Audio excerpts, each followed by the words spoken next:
Hello and welcome to the Crack and Banter podcast with me, Reese, and my co-host Luke. Luke, how are you doing today? I am doing very well, thank you. I am very happy to be on the Crack and Banter podcast. Happy to have you here. I didn't realise that it would still be going by this point. I thought someone would have said something, would have gotten banned from Spotify, but we've made it 8. Is it 8 including the one that went missing, or 8 not including them? Yeah, so very happy to still be here. Hopefully we can maybe...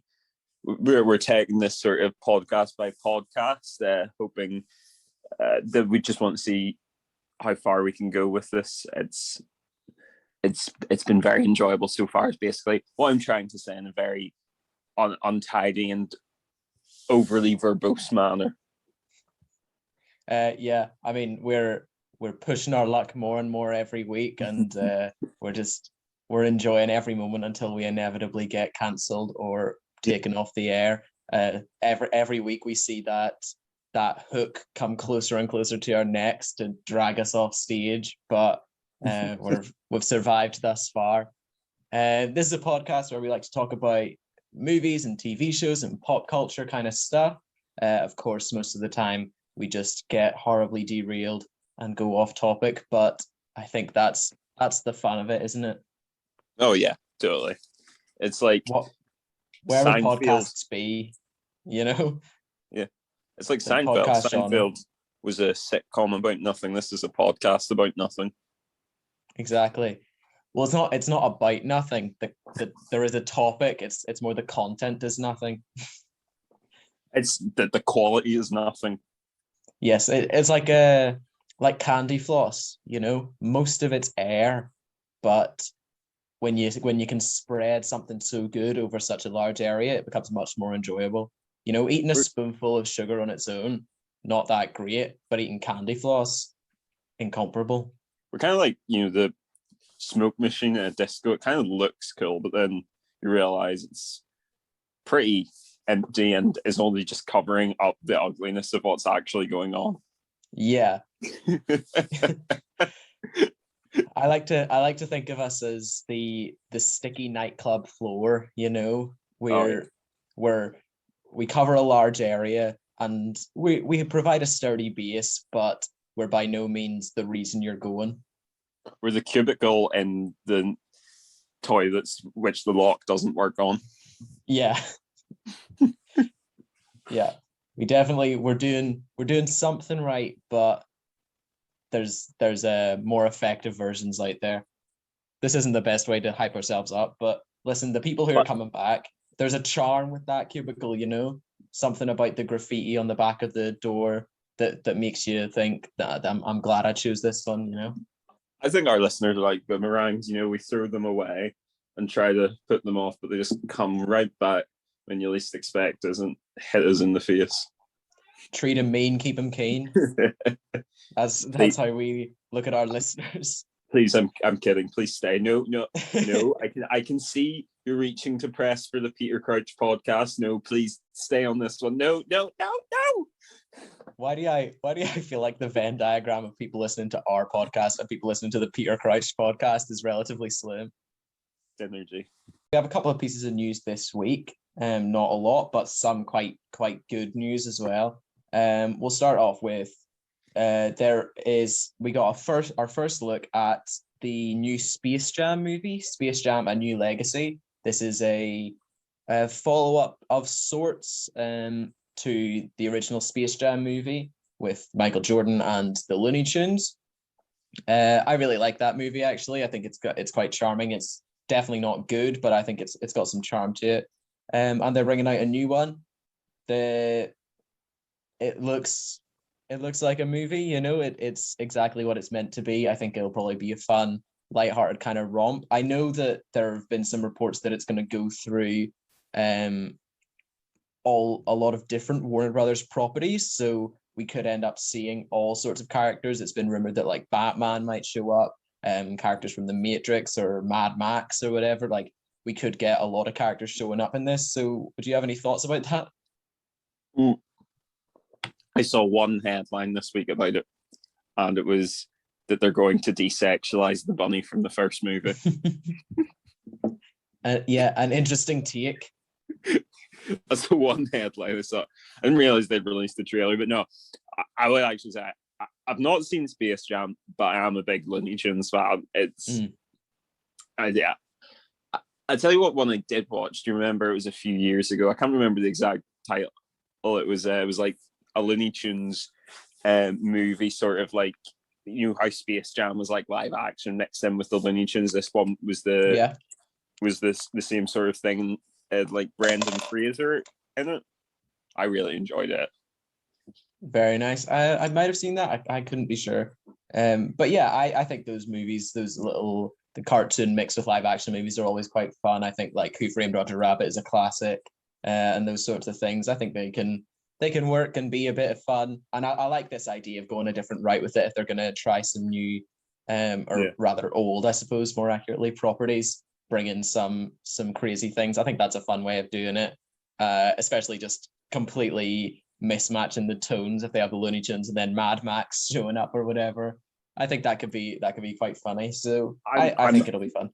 I'm not necessarily saying a comment. This isn't a comment on what the eventual quality of the movie might be, because the movie could be very good. But there is a cynical side of me that thinks this is somewhat of a cash grab, playing on people's nostalgia.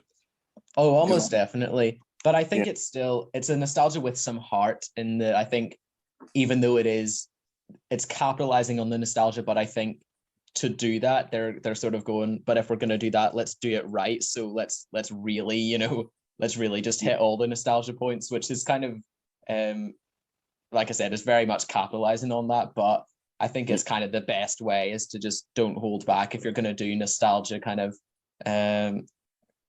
well, I can't think of the word, but, just provide non-stop nostalgia the whole way through, fill our guts with it kind of thing, I think that's the best way to do it. I mean, certainly, I think bringing on LeBron James now, I mean, obviously it's the parallel that he is basically today's, in sort of the level that he's at within his sport. He is today's Michael Jordan. Yeah. So, I mean, I think they're sort of trying to do a similar thing there where he's very marketable, and he will get people in through the door of the movie theater who might not necessarily have watched the original Space Jam just because they want to see LeBron in the movie. That's more the Americans than over here, because, I mean, it's not like basketball. I mean, it's got fans, definitely. I would enjoy the odd game of basketball on the TV, but it's not like basketball's that big over here. Yeah.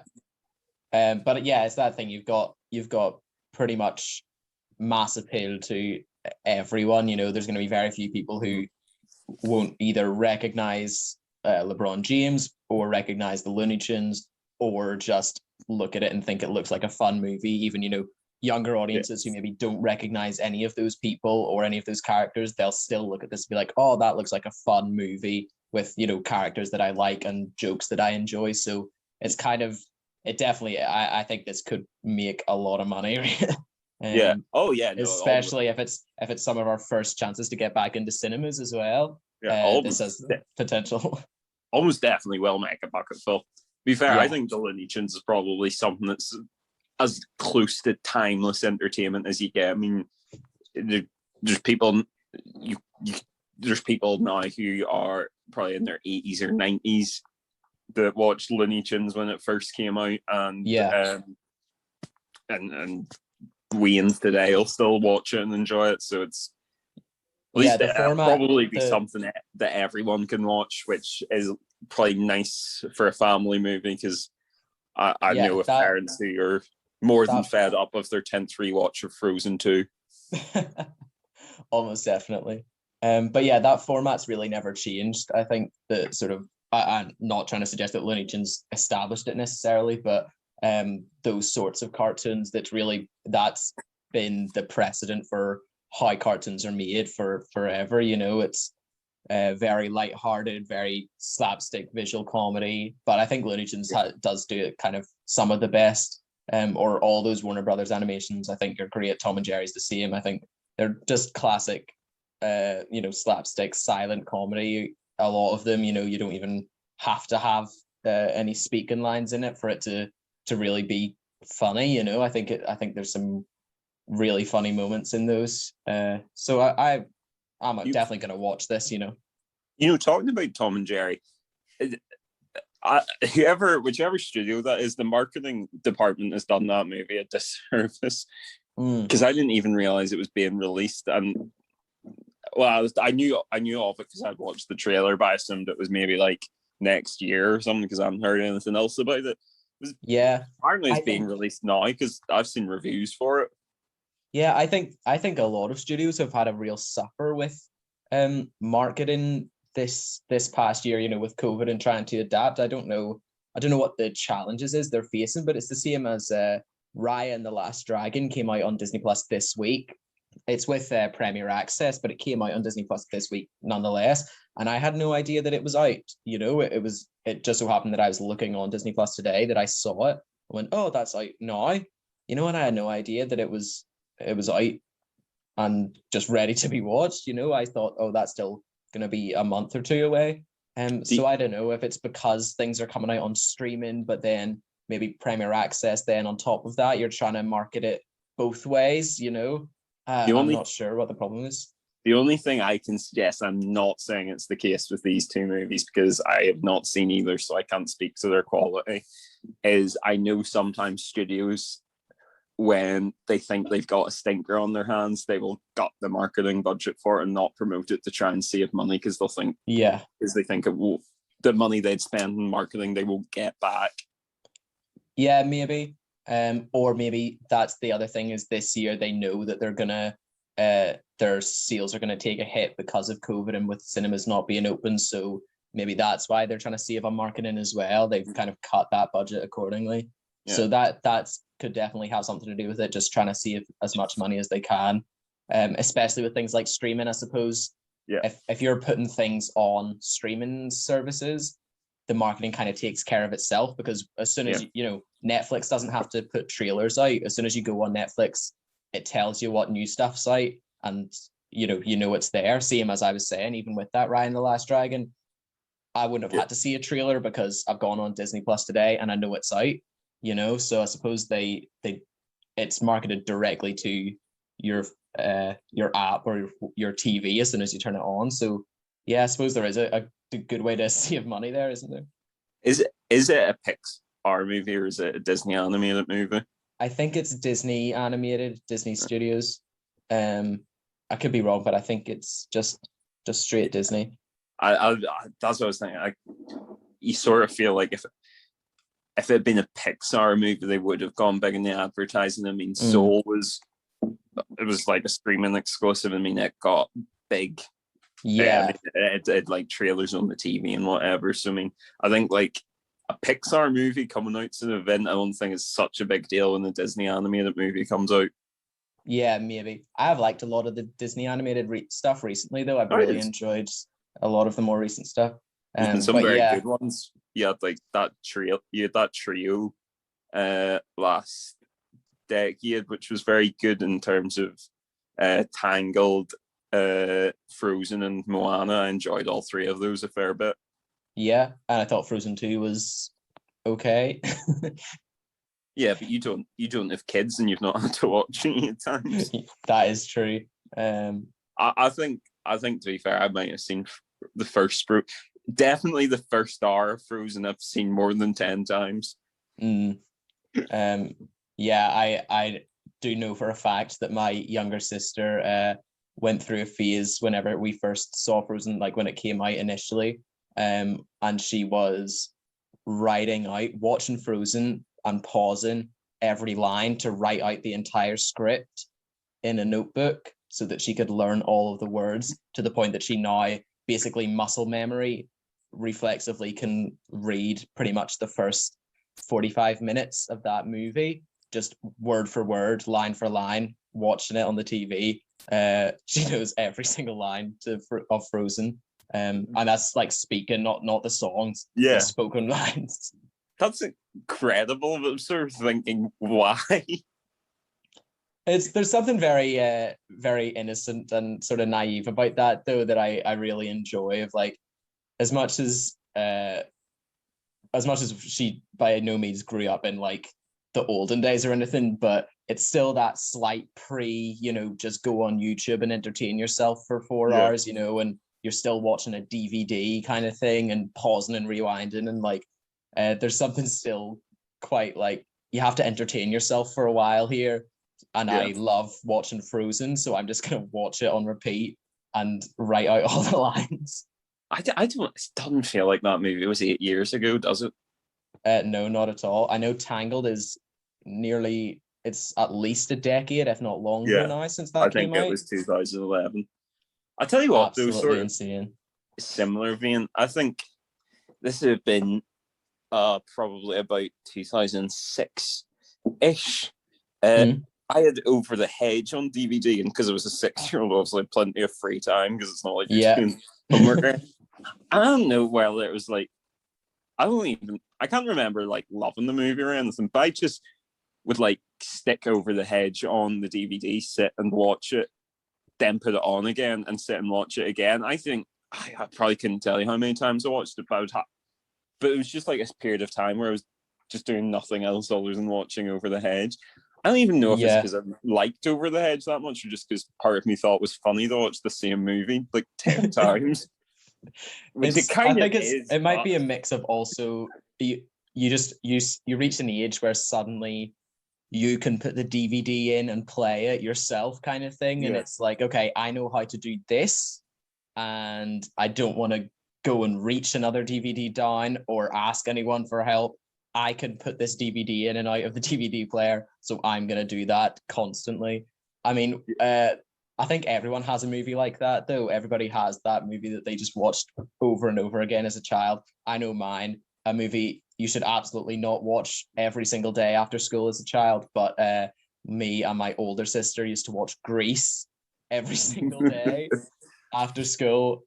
Come home, Grease, watch it. As soon as it was over, watch it again. And this would have been on video, so even older. And just a movie, absolutely. I think you should watch Grease with your kids, but only when they're young enough that it definitely isn't going to make sense. But to just watch it alone every day, absolutely insane. And in hindsight, looking back to some of the lyrics that I definitely used to think I sang all of the words to, that I clearly didn't, now that I think about it. There are certain lyrics in those songs that I definitely, as a 4-year-old, was not singing what it's meant to be. But definitely just a very funny one to look back on. Did you change stud to big boy? I did, yeah. That was that's the only line. That was the only line we swapped. No, my parents would run into the room at that point and eject it from the video player. You can't listen to that horrible line when she says, "Tell me about it, stud." That was where they drew the line, I still find it incredibly funny that's like they thought for this school safe stage version that changing stud to big boy was a good idea. Like that was better. Yes, to elaborate, me and Luke both did a performance of Grease in our school. 3 years ago now? It was 2018. And obviously, Grease being the show it is, there are several changes for the school version. It has to be adapted, which makes a lot of sense. There are some themes that are sort of potentially inappropriate, or at least would sort of be not the easiest thing for like high schoolers to work with. So, but one of the lines they changed is "Tell me about it, stud," and they swapped it out for "Tell me about it, big boy," which I will truly never understand how a scriptwriter could look at that and be like, now stud is just, it's too promiscuous. Whatever could we change it to? And someone else, I've got it. I badly wanted them to keep it as big boy, but I think we eventually just went with stud, didn't we? I think, we had to change it back because nobody could keep it together. Anytime they said big boy, nobody could say it and not have the entire stage erupt into laughter. To be fair, so we had to change it back. I think the corpsing on stage only finally got eliminated like pretty close to showtime. I think we were still pissing about like at the end of Summer Nights like the week before our shows. Week of shows, there were just times on stage, and I think that's the nice thing with Grease as well. We are so off topic here, but it's fine.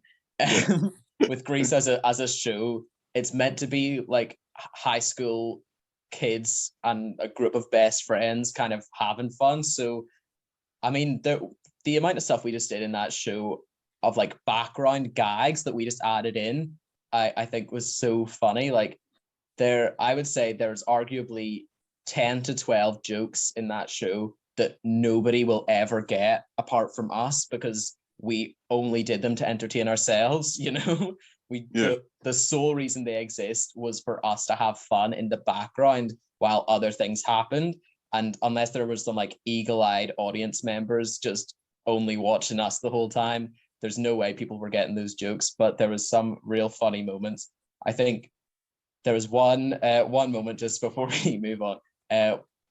One moment I absolutely loved, and I would find it so funny every night we did it, and it never got a laugh because no one ever noticed it. But there was a line, one of us makes a joke, and then all of us high five, and then your character looks sunny, just holds his hand up, because it's you who makes the joke, actually. It's you who makes the joke, and then you hold your hand up for a high five, and every other person high fives each other apart from you. So everyone high fives, and you just stand with your hand out. And every time we did that, I could not stop laughing at it. So I had to not face the audience because it was so funny. And I don't think anybody ever saw that joke happen. There was a great picture of it that the photographer got. I think it's like on my Instagram. Yeah, that is a great photo. But actually, I mean, it doesn't look like that's what I'm doing. It looks like I'm having some ultra dramatic Freddie Mercury moment. Like, amazing. It doesn't look like I'm getting socially rejected by everyone around me. Good. But anyway, moving on from that, however we ended up talking about Grease for so long, we can move on to some DC news. So the first thing we'll start with, because I know we missed it last week, and honestly, it just didn't quite feel right. Last week we had no Justice League news. We didn't even mention it. We tiptoed around the idea, but we didn't have any Justice League news last week. However, you needn't worry. If you were sitting at home wondering, are they going to go 2 weeks with no Justice League news? You'd be wrong. We got some Justice League news this week. Look, are you happy to hear? Do you know what? I have had my interest officially piqued. Good. And this Justice League news from the mouth of Snyder himself, we have... never phrase it like that again. We have 6 official titles for the 6 chapters that his movie is going to be split into. So I assume this will maybe give some chances, if you're watching it at home, these can be the sections where you pause it or whatever, to divide up this 4-hour-long movie. Yeah, you pause it and go and watch something else. Yeah. So you can watch it across 6 days, this means. Really extend your suffering. We've got titles for each section. Some of them are just very kind of what you would expect, but we've got some more interesting ones. So I'll run through them here. Now, interestingly, or I find it interesting at least, 3 of them are in quotation marks, which I assume means they're quotes from the movie, and like that's why they're titled as such. And then the others are just kind of generic titles. So I'm interested to hear your thoughts, maybe who you think might say these lines. So the first section 1 or chapter 1, we have quoted, "Don't count on it, Batman." That's title number 1.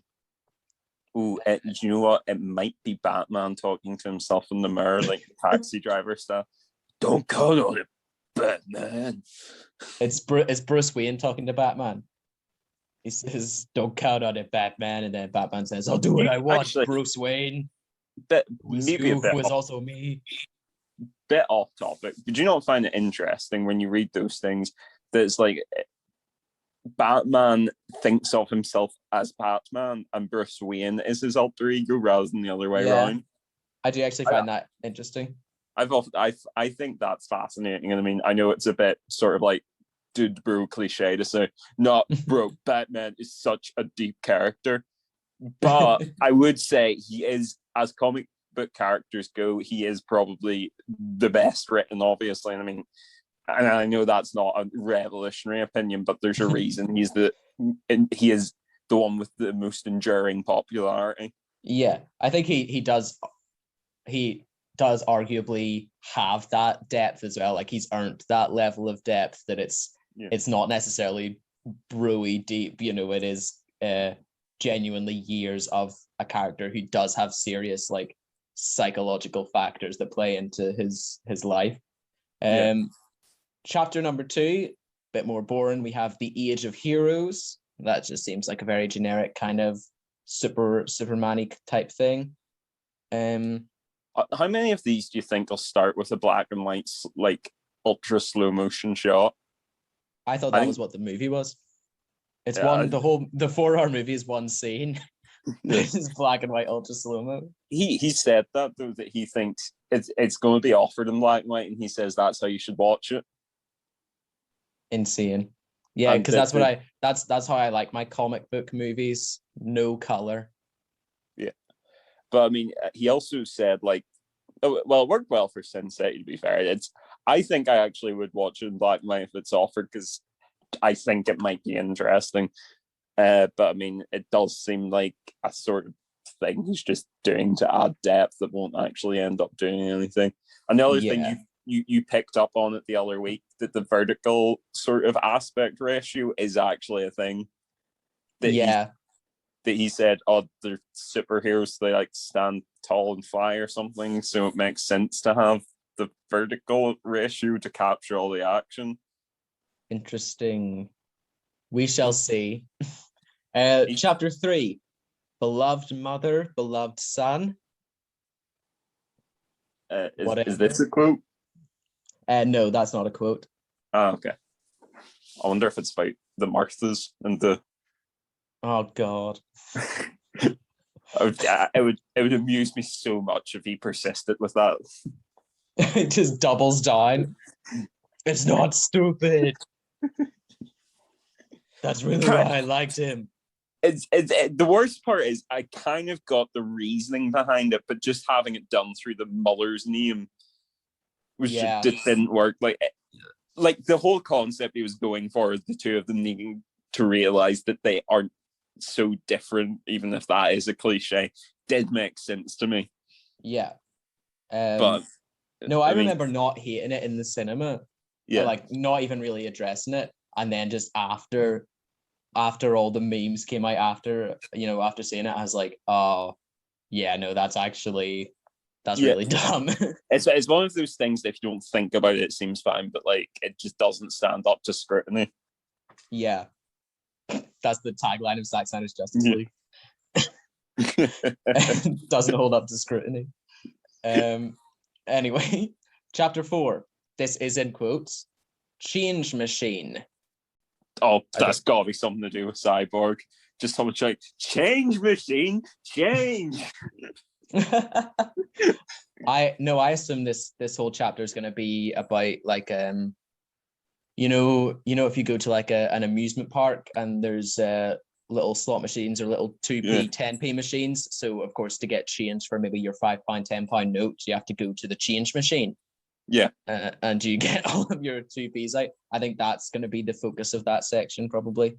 Can you imagine if it's like bit of a stretch, but bear with me. You know how there's the chapter in Kill Bill which is all an anime which explains Ren Ishii's backstory? Could you imagine if it's like they cut into anime as like the Joker talking about like a sad day at the amusement park where like it's something completely banal, like his dad doesn't buy him candy floss or something, and he goes, and that's what started me on this route. That's the Joker as a pirate, I think, but but like it would fit Jared Leto's Joker so well if it wasn't like something deeply traumatic that caused him, or it was just some like his dad didn't buy him a toy or something at the fairground. of all of those tattoos that Jared Leto's Joker has, he actually has one. You never see it, but across his shoulders, he has a tattoo that says, "It's not just a phase." He has that tattooed across his back. Wait, where's this My Chemical Romance tattoo? I think he is a My Chemical Romance tattoo. It's so meta. Look, you probably wouldn't get it. Before people send in hate, I don't think there has been any hate so far in the inbox, but before people send hate, I do like My Chemical Romance. It's just also incredibly funny to make those jokes to me. Oh yeah. It's like, you can shop at Hot Topic, but you can't not make fun of people who shop at Hot Topic. Yeah, it's silly. All right, chapter 5, we're almost there. We're pushing through. Chapter 5 is called All the King's Horses, obviously a reference to Humpty Dumpty.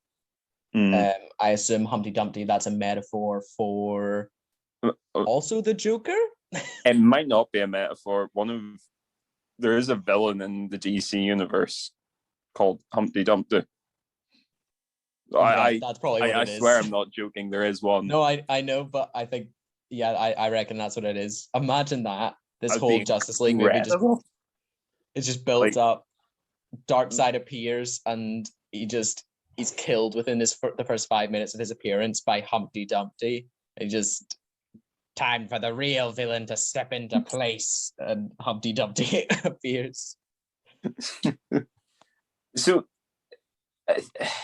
this is something that's confusing me. Is Darkseid the main villain now? Have they just sort of said, like, are they just retconning the whole Steppenwolf thing? I know I've seen the trailer. I know Steppenwolf is in it, but are they just sort of like relegating him to secondary antagonist or what? Yeah, I'm not sure, because there's also 2 other villains who have been added for this version. So I can't remember what they're called, but they're effectively DC's version of the, like the children of Thanos in the Marvel comics and movies. It's the same sort of idea. So it's Darkseid and then his kind of his entourage. So I'm not sure whether, because obviously I think the original idea for the Justice League was that Darkseid would be sort of a looming threat that would then be, that storyline would be followed up in subsequent movies. But maybe if Zack Snyder knows that this is kind of his last attempt to get this out there, maybe he's going to just try and do the whole story, in one movie. So maybe he is like, he's basically, moving all of that forward to bring the whole Darkseid storyline to a close in this one film. So I'm not sure, because obviously that's the big thing with this film is like, people are saying, oh well, now he gets to do his original vision, but it's not going to be his original vision. It's his vision with 2 years of hindsight now on top of it, plus the fact that there's going to be, he knows that he's not really getting another shot at this, so it's not going to be what he originally wanted. It's going to be what he now decides is going to be the best thing to put out. So if I wouldn't be surprised if he's going to try and fit 3 films worth of plot into this to try and get his whole vision out there. I was going to make a jigsaw comparison to how he's trying to move the pieces of the movie around to try and create a new picture, but then I sort of thought about him having to find extra pieces and pieces that he didn't think were originally part of the jigsaw, and I just thought, no, that's an absolute mess of a comparison. And I thought, well, that's an absolute mess of a production. That is sort of a good analogy, though. An absolute mess of a production. And the final chapter closes off. This is quotes again, and this chapter is called Something Darker. Spooky. It's gotta be Joker. Yeah, I reckon all the quotes are Joker. I reckon that's maybe going to be the nightmare scene, a reference to that, the future kind of nightmare scene. But I suppose, I don't know, any of them could be that, couldn't they? Is your DC movie looking shit? Crowbar Joker in at every possible point, even if it doesn't make any sense. I mean, I was about to say there's definitely A, but there's definitely 10 to 12 different drinking games that you could play with this movie easily, you know. A drink every time Joker says something edgy. Edgy is quoted there. You know, drink But every time a slowed down version of an old timey song plays while everything's in slow motion. drink every time Jesse Eisenberg does his Mark Zuckerberg impression. Do you reckon Lex Luthor's going to show up again in this? He was Maybe. in the original cut, wasn't he? Like, I'm not He was in misremembering that. a post credits, definitely. I don't know if think, he to was be in it fair, again. in terms of villains in the new DC movies, he's been one of the stronger aspects. I Oh, sort of yeah. take the piss out of it just because he's doing the Social Network role dialed up to 11. But I do, as a modern interpretation of Lex Luthor, I do quite like it, because if there was a Lex Luthor today, sort of unhinged tech bro billionaire would be what he would be. Yeah, I think I do really like Eisenberg's performance, apart from, like, I think in that movie it's maybe too far in the it's sort of like, how does he get anything done? Like, it's hard to believe that he built this massive empire of technology when he's like as crazy as he is. But maybe that's, maybe he's snapped at that point or whatever, and he's sort of I would like to see more of that character, though, maybe a more restrained version, kind of more classic businessman-y type Lex Luthor character. Also, I really like Jesse Eisenberg, to be honest, as a villain. So I think that could be cool. Yeah, I mean, I think there's just, you can say it so much about a fair few of the DC movies. There's a lot of interesting concepts that maybe aren't executed as well as they could be. I mean, I think Jesse Eisenberg's performance is good, but I mean, some of the dialogue in Batman versus Superman he got shackled with was weak. Yeah, I think that is true of a lot of movies where it can be hard to pinpoint exactly where the downfalls are, and it can be scene to scene. In one scene, it can be the performance, and then in another scene, it's the writing, another scene, it's the directing, it's another scene, it's the editing, It's kind of that thing of, like, it's not always just one problem that happens with these things. Sometimes everything can be perfect, and it's just one thing lets down one particular scene, and then, it's 10 tiny things in every scene can make it seem like such a massive problem, even though each individual thing is so small. Yeah. Do you know the only other thing I can think about the DC movies, when you look at the ones that have been successful? I think when you see the success of Wonder Woman, Aquaman, Shazam, kind of Birds of Prey, obviously, Birds of Prey, I know it's supposed to be very good, but you'll sort of see why it's doesn't apply quite as much. And again, sort of Suicide Squad, half in this category, half not, is people want to watch DC movies that don't lean on Batman, Superman, and the Joker. Now, they'll still watch Batman and Superman movies, but there's just been so much done with Batman, Superman, and the Joker. I mean, it takes a lot to provide a new spin on it, like what Joaquin Phoenix managed. But I mean, people just want something new. They don't want to watch the same thing for the rest of the time. Yeah, and I mean, again, don't send any hate in, but I didn't really care for the Joaquin Phoenix Joker movie at all. Like, not that I didn't like it at all. I thought Joaquin Phoenix did an incredible performance, and it was very, like, a good movie. But every single time that it tried to make that movie about the Joker, I hated it even more, because there wasn't one thing about that character that was like the Joker from the comics, I mean, for one, the Joker in the comics famously has no backstory, or at best an incredibly cloudy backstory that changes every single time you see him, and there's ranging theories from there was recently a story of the Three Jokers storyline. There's been other ones that have suggested that he's some kind of immortal being. There's other things that it's, he's just a crazy guy, fell in a vat of acid, the kind of classic thing, whatever.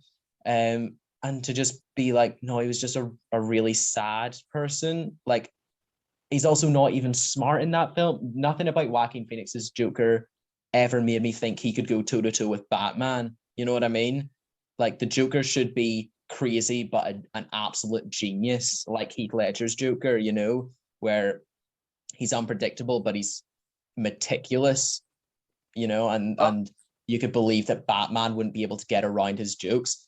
You know, Batman's, especially if it's Ben Affleck's Batman, he's going to kill Joaquin Phoenix's Joker real fast. I mean, I would still arguably much rather that than Jared Leto's Joker, but still, it's just, didn't need it. Maybe it was wrong to attach it to the Jokers itself, but I thought as a character study movie, it was very interesting. Yeah, and obviously Joaquin Phoenix's performance was a 10 out of 10, absolutely amazing. I thought it was very interesting as a character study movie. I mean, it was set in the 70s, but I thought, you know, it played on themes that were relevant today. You know, that sort of idea of, you know, you have like, you hear about these like lonely men online who are sort of like radicalized. Yeah. And whatever. I mean, I know that's not what this movie was. This was a man with issues that didn't get them resolved. But I thought it was made with a nod to what's going on today. Definitely. That's not too stretching no, too far. I think there's a perfect way to illustrate that is the amount of people you do see online who find themselves relating to characters like the Joker, characters who you're absolutely not meant to relate to, and to filmmakers go out of their way to, especially when it's a protagonist, go out of their way to be like, no, you shouldn't root for this guy. Who characters, who people, you know, and as much as, you know, you hate to say it, but young men go in and watch these and then go out on the internet and say, whoa, yeah, I wish I was like him. I wish I could do what the Joker does. And it's like, no. That's been a problem for ages. And I mean, it's people who can't cast a critical eye on the movie. It's the same way people idolize Travis Bickle from Taxi Driver, Tyler Durden from Fight Club, Jordan Belfort from The Wolf of Wall Street. I mean, the filmmakers in these movies do a lot to portray these guys as bad people, but there's something at their core that people agree with, like people like Jordan Belfort's charisma, the way Travis Bickle and Taxi Driver wanted to stand up against the undesirables of New York City. I know this is on podcast. I'm putting that in air quotations because I would really like to point out Travis Bickle's views are abhorrent in Taxi Driver, and all the good he does in that movie is more by accident. And I mean, he was. Do not idolize Travis Bickle. No, or another one. That's very much the point we're making. Rorschach in Watchmen is another good example of that. There's so many great examples of things like this. You know, like Rick from Rick and Morty, and it's like, as you say, people go out of their way to show that they're horrible people, and still people are like, but spaceship, you know. Yeah. I feel like it's less of an issue with someone like Rick, which is clearly played for laughs.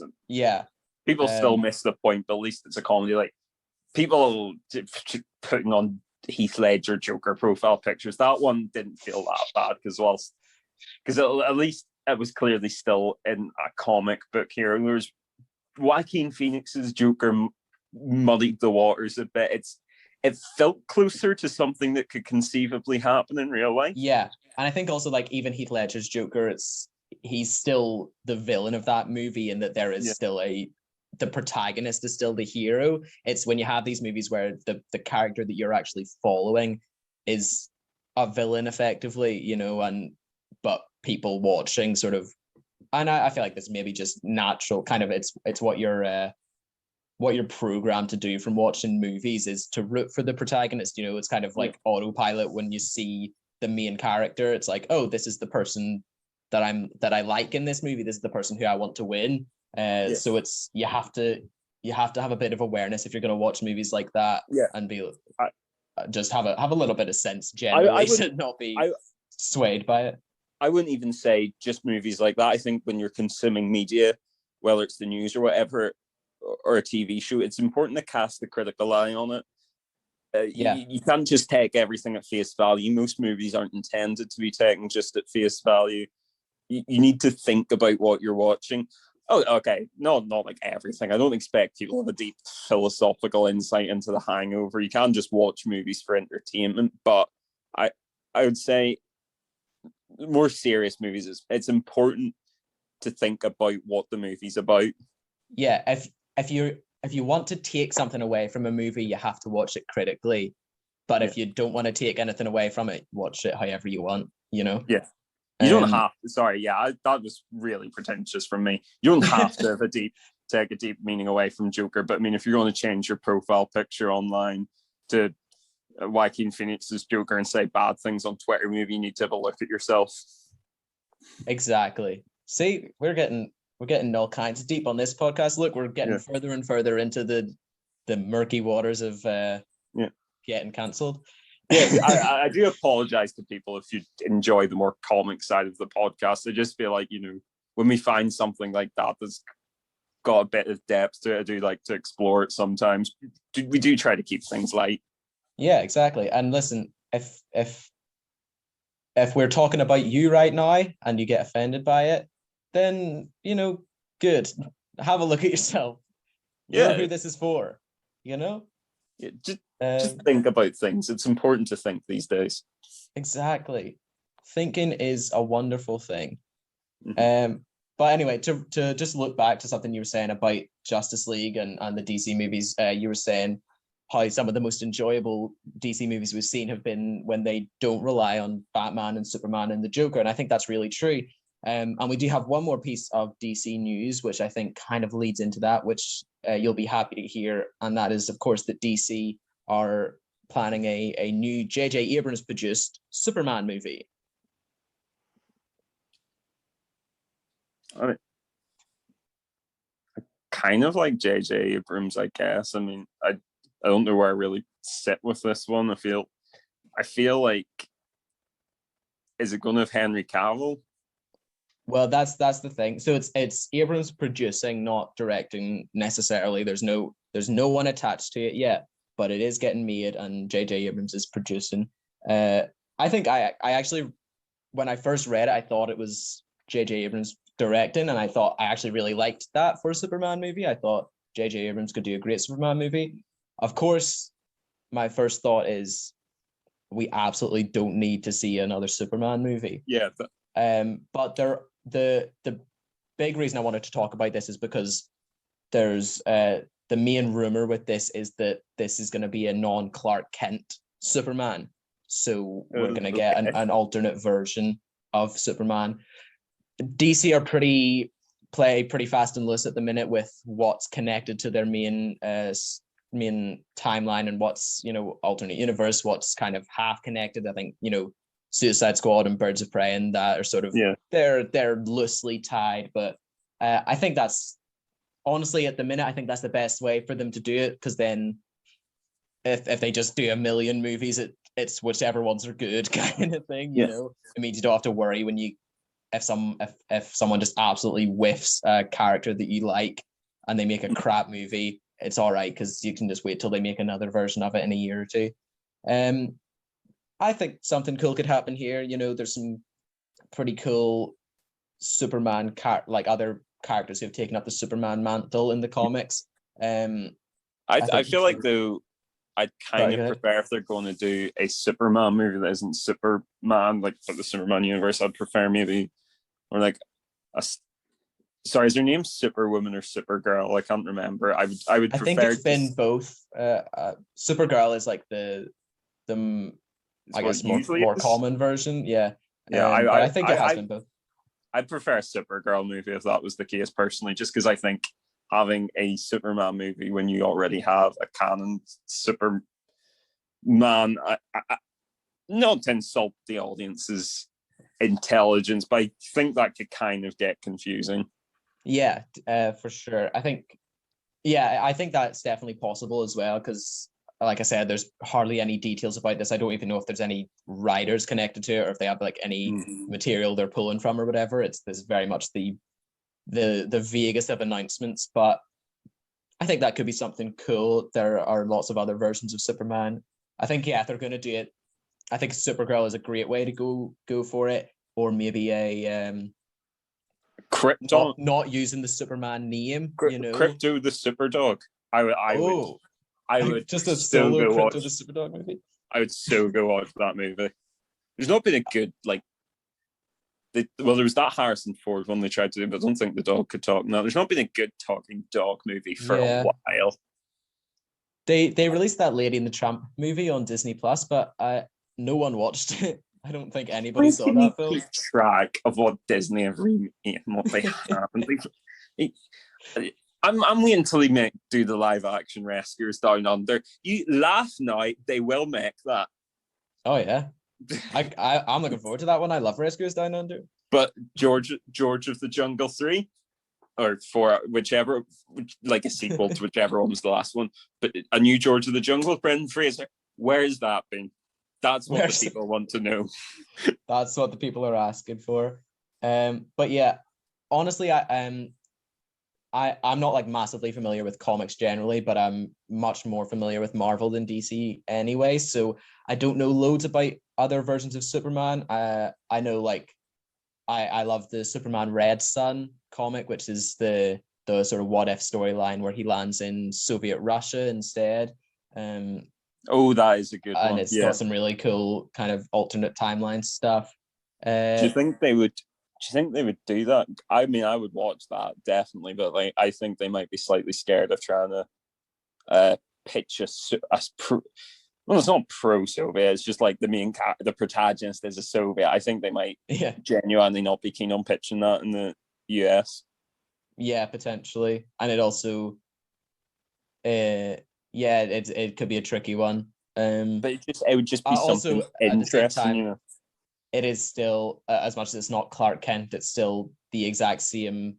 It's Kal-El, the same Superman person. So it's going to be casting an actor who is just very like Henry Cavill again. If you don't get Henry Cavill, so that's I think you got it right first time. Look, I think Supergirl would be a great one to see. Yeah. I'd like that a lot. I feel like just something where they don't have to be shackled by what's already established, or having to try and redo the Superman or Batman origin story. I just think people would enjoy that so much more than having to retread everything. Like, what you call it? He's turning into Uncle Ben the number of times he's died on screen now. What Superman's adopted dad, Pa Kent, whatever his actual name is. Forgotten as well. We don't need to see that again. He got a big actor for Kevin Costner. He was Kevin Costner in Man of Steel, which I didn't. I liked Man of Steel. I thought it was a good movie. Yeah, actually, I like that too. I think the less confusing they can make it, the better. So the fewer characters they have to bring back or recast, it's gonna just make it makes everything nicer. As like DC, they just have so many characters they can use. I would absolutely love to see some new stuff, and just don't worry about making stuff connected. If directors want to, they can. If they don't want to, they don't have to. And just get some weird stuff going. I'm really excited for Suicide Squad and some of the new DC stuff. Justice League, it's gonna be an event. So I absolutely think the direction they've gone in more with those like Suicide Squad movies and Birds of Prey is the right direction to go in. Obviously, you can't do like Batman and Superman with that style, but I think this sort of fun pop punk style they did with those movies is absolutely the way to go. Definitely, people enjoy it. It's more fun to watch. It's got that same kind of vibrant color that Marvel has, but it's got a bit of a grimier vibe that sort of differentiates it enough that it's not the clean polished kind of Marvel style. It's got some real like grit to those characters, which I really, really like, and that feels much more DC to me. So I Yeah, think like they've definitely hit their stride. I'm yeah, just like hoping they maintain that pace, you know. no one in the Marvel universe is going to grab a baseball bat and beat someone up with it when they're the Not yet. hero. But it's just knowing that there's that darker vein Yeah, running through where someone could do something like that. Just think adds a nice element to it. definitely. See, we don't always hate on DC stuff. I would go on record as saying I probably prefer DC's characters. Just the Marvel Cinematic Universe is so much better done. Yeah, and even like probably I'd have to count it out, but I would say it's arguably I've liked more of the DC movies than I've not liked. Yeah. Maybe I just it think would be close. It would be close, but their yeah, bad movies have been their most high profile movies is their problem. yeah, exactly. It's easy to forget the good ones. I completely forgot Shazam even Yeah. existed until you mentioned it earlier. Oh, I think it was. I never watched it. I'm not going to lie. I heard it was supposed to be good. It was really good. No, I really liked it. I just that's what I'm saying. I completely Oh, right, forgot. okay. Like I'm forgetting about the good ones. Yeah, Because the yeah. bad ones are so like that's all you talk about or all we It would talk have about. been so much less of a problem for them if Wonder Woman had been a bit of a stinker and Justice League had been great. Whereas Yeah, Wonder Woman was great and Justice League was the stinker. exactly. It makes it so much trickier. And so much more confusing as well. Like how they absolutely smash the smaller movies and can't do the big ones. Yeah, maybe it's just the pressure, you know. Yeah. Sometimes when there's all that pressure, it's tricky, you know. It happens to a lot of They guys. they'd probably take more risks on the smaller movies, like not that they weren't well known, but like I mean, if you look at who's have directed the smaller movies, it's more of a risk. Like they gave, I think it was the guy who did the early Saw movies. They let him do Aquaman. I think Wonder Woman, Patty Jenkins. I don't think she'd really done like anything superhero or action before. She was more of a more. She directed. This is going to sound dumb, but more wordy movies. Yeah, like character-driven movies, script-driven Yeah. movies. Yeah. No, I think you're right. It's just it's letting directors do what they want to do, and that's why we've got the Snyder Cut now, is because he wasn't allowed to do what he wanted to do, and obviously he had to go off the project and everything. But that's why we had this problem in the first place with Justice League, and why so many people were asking for this is because it wasn't true to what Zack Snyder wanted. So fair enough, I say, let them make what they want to make, and we'll just see what happens. There's been a pretty heavy news episode, which I was not expecting. I didn't think we were going to talk on news for so long, but we had a few tangents there. But we do have a topic for this week. That it's not like a massive topic, so we may not speak on it that long, but we thought this will be a nice, again, semi-recurrent topic we can come back to do some filmographies of different actors or directors or whatever we happen to be doing, talking about some of our favorites that they've done. And this week we're going to start off with the filmography of Brad Pitt. One William Bradley Pitt is his full name. For anyone who doesn't know, Brad Pitt is an American actor. He is 57 years old, and he has been in a lot of incredible movies that we both really like. So we're going to go through some of our favorite Brad Pitt movies. And look, I have a little rating system for this. Let me know what you think about this. So for each Brad Pitt performance, we're going to give it a vote, whether we think it's good or bad. We're going to give it, did it make us glad Pitt or did it make us sad Pitt? That's going to be our, thank you. And that's going to be our rating system for these Brad Pitt performances. I reckon there's going to be lots of glad Pitts in this, but yeah, look, do you want to start us off with one of your favorite Brad Pitt movies? Okay. Yeah, first I'll sort of like, again, just extend the length of this podcast and make Reese's job harder by talking about something that's not what I was asked to and say. Okay, we can have a long one. Let's do a long one. Look, you know.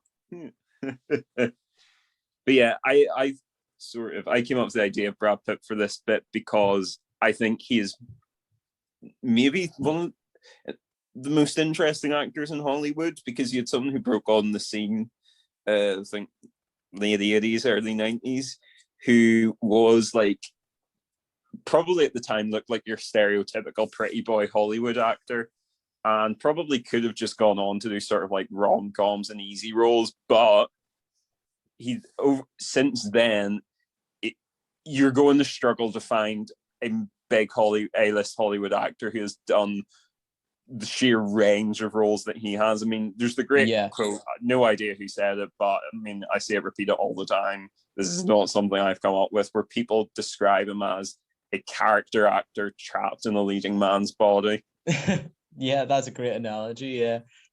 No, I think like one of the few people I could draw parallels with that I think we'll almost definitely do an episode on in the future is DiCaprio. I think a very similar thing, like broke onto the scene, like you say, very much a leading man rom-com type of face, you know.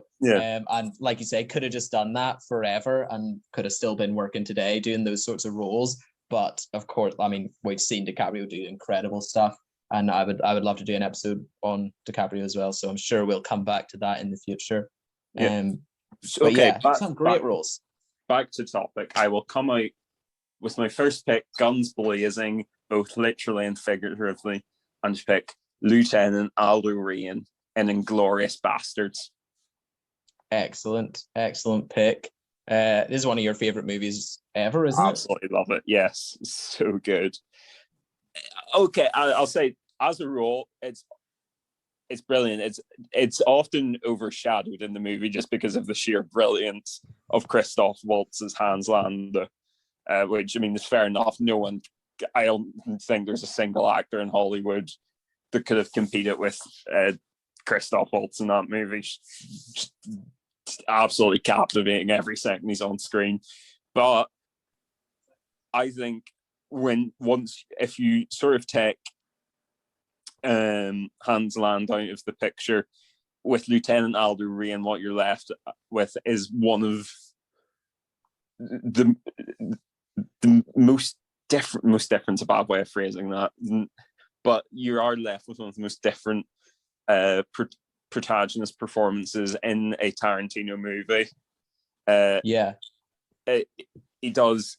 He can be threatening in the movie, he can be funny, again, it's just in the way Hans Landa keeps your attention focused on him every scene he's in. Pitt does the same as Aldo Rain throughout the movie. Yeah, it's a real, like, a role that just kind of spotlights that performance, you know. It gives the audience every chance to just see what an actor can do. Yeah, and kind of the brilliance of the role is the way he acts. It's kind of like sort of a tongue-in-cheek parody of what would have been the classical Hollywood protagonist in the World War II movie back in the day. Like the way when he's supposed to be disguising himself as an Italian at the ball at the end of the movie, speaks no stereotypical American accent ever, going, hola. Ultimately, what it comes down to, look, Inglorious Bastards, do you give it a glad pit or a sad pit? Oh, glad pit. I mean, the movie ends. An obvious. I'll not spoil the movie, but I don't see how anyone could walk out of that movie upset. Yeah, a glad pit from me as well. I'll say probably my favorite Brad Pitt performance. I mean, that's a bold claim, but also just one of my favorite movies. Ocean's 11. Brad Pitt in Ocean's 11. I mean, an absolute, star-studded cast and incredible performances from everyone. Everyone is absolutely putting in work in Ocean's 11. I am a defender of the whole Ocean's franchise. I think 12 and 13 are both really good. Ocean's 8 I thought was fine too. But the original cast, 11, 12, and 13, those original cast, I do really like all those movies. I know a lot of people will say kind of the sequels are weaker, but I think it's such a strong cast, and they're just it's charming lead after charming lead. It's hard to go wrong. I very much could just sit and watch all of those in a day, kind of, if you happen to be sick or perhaps hungover, and you want to watch a movie that you don't really have to watch properly, you know, it's heists, but they're not complicated, and it spells it out for you at the end enough that you still go, oh yeah, you know. It makes you seem smart when you watch Ocean's 11. I always think it's like, oh, cool. That's one of my favorite tropes in sort of like heist movies, when they go back at the end and explain how it was all done. It's really, you could argue maybe it's played out, but there's always something so fun about it. Yeah, I think that is one of the things that for me is why I will just always watch Ocean's 11, and kind of I find it incredibly rewatchable, because heist movies as a genre, they're pretty rote. Like, it's pretty established as to what's going to happen. You're going to have that moment at the end, and obviously there's exceptions to this and people who do heist movies incredibly well. But I do always, that Rick and Morty episode, that kind of spells out the tropes. I will always, if I want, because I love heist movies as well, but I will often sort of think, if I'm going to watch a heist movie, it's going to follow the exact same story beats as Ocean's 11. So I may as well just watch Ocean's 11 again, because I know I love it.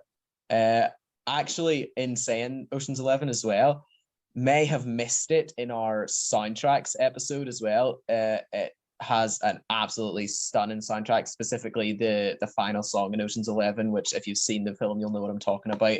Just a beautiful classical piece of music as well. I love that movie. And Brad Pitt in it, just so good. I don't know his character's name. You'll have to forgive me. He plays one of the handsome, charming men in Ocean's 11. And he's sort of the, I guess, would you call it the face of the operation? Is hard. I don't really know what all the heist terms are. Sort of him and George Clooney. I have seen Ocean's 11, but it was years ago, so my memory on the movie isn't like, well, I can't really remember anything from when I say years. We're talking well over a decade ago. They do a heist. That's kind of all you need to know.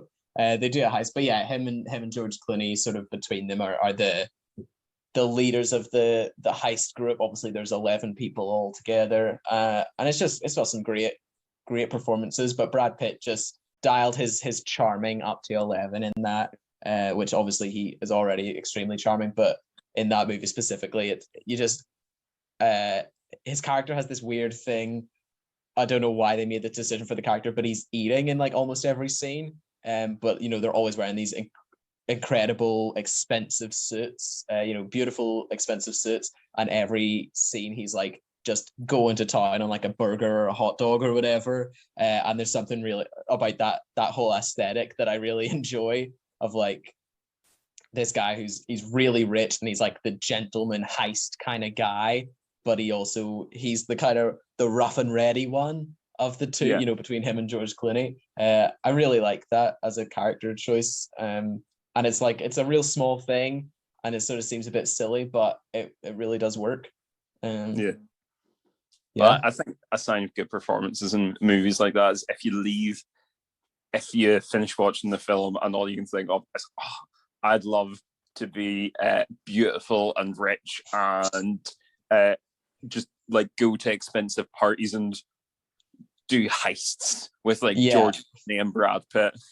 Yeah, the Oceans, every time I watch Ocean's 11, if I watch it with someone, as soon as it ends and you're kind of talking about the movie, the question I always ask is, if you had to do crimes, what sort of crime would you do?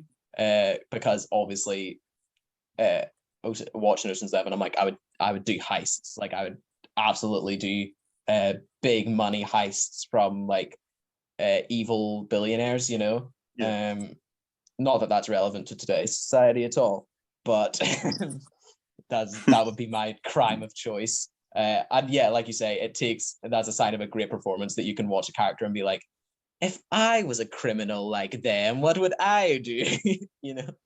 Oh yeah. Almost convince you.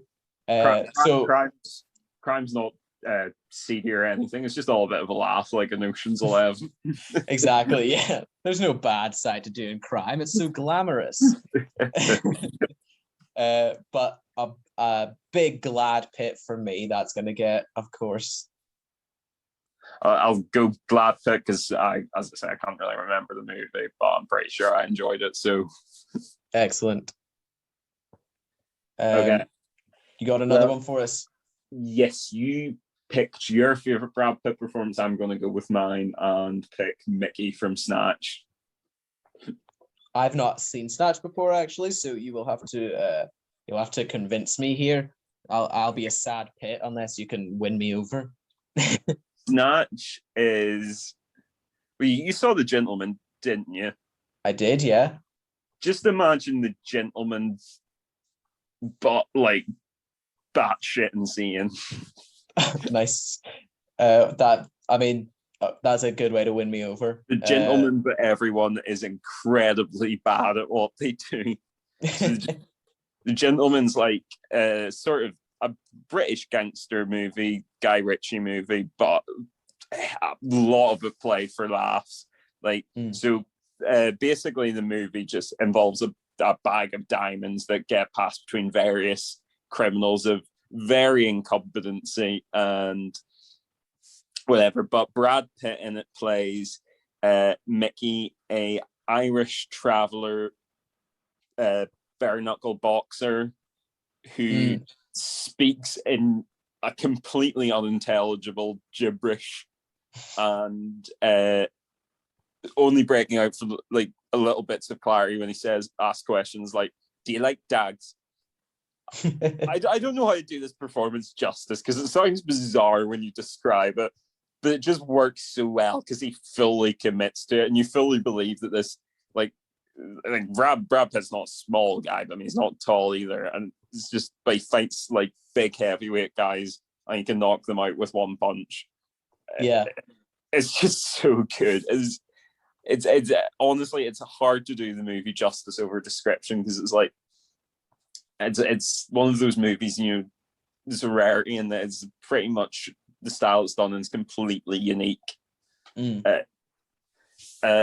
mean, just some other things about the movie I love. Vinnie Jones is in it, which automatically makes it better as a gangster that everyone is absolutely terrified of. Appropriately. Jason Statham and his mate, who I can't remember, have this big bare knuckle boxer called Big Tom, who they put in a fight against Mickey, and Mickey knocks him out.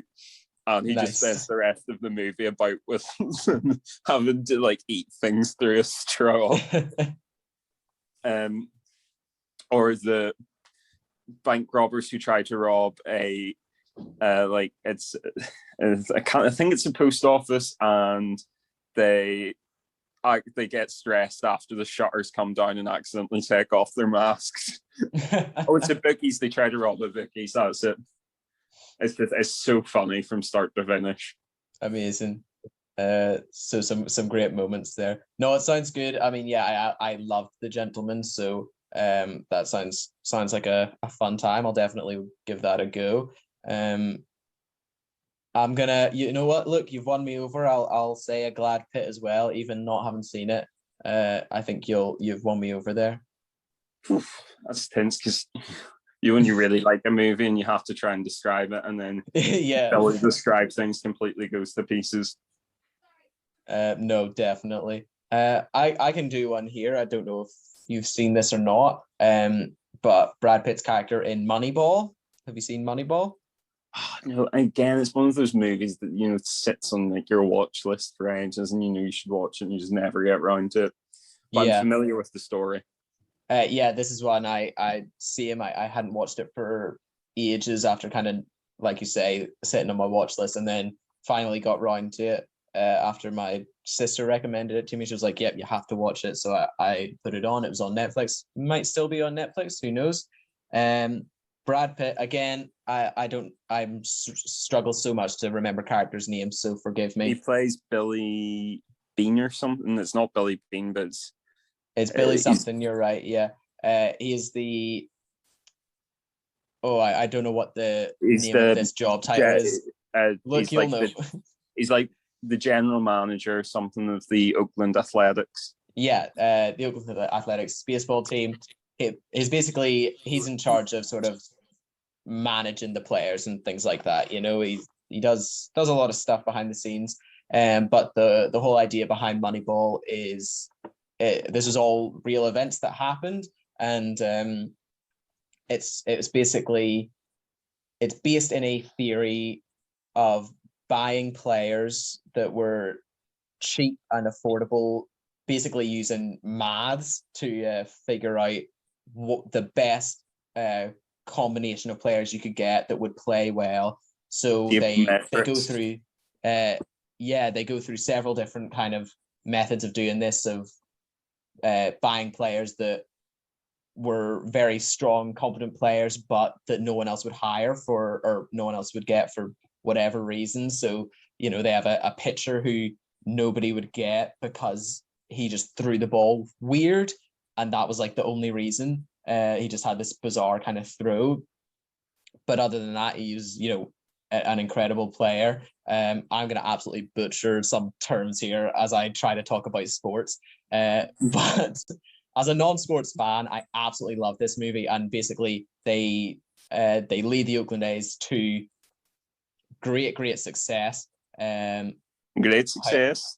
They win. Is it still the all-time record for consecutive wins? Yeah, I don't know if it's still the record, but yeah, they did set the record for consecutive regular season wins. Yeah, but in the end, they don't win the big game. Just absolutely butchering sports. I don't think we have any baseball fans. We're probably fine. I'm a baseball fan. I'm really enjoying you trying to remember the term.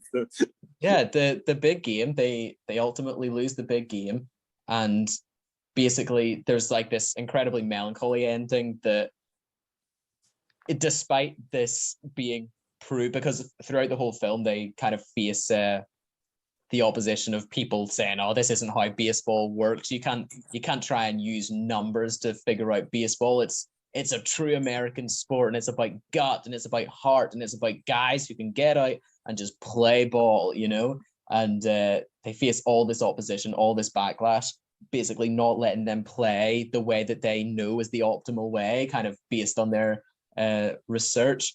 And then there's this horrible ending that basically, since then, no one, maybe not no one, but almost no one has actually adopted this idea or this theory into their sporting sense. I'm sure it's probably been done in some ways, but to the same degree, nobody ever really tried it again. There's just, they went back to this same kind of idea of, no, it's got to be done this way. And it's this horrible, like, oh, but it almost worked. But because they just didn't win that last game, it's like, we'll just forget about this silly experiment, and kind of chalk it up to just, oh, it was just some crackpot theory,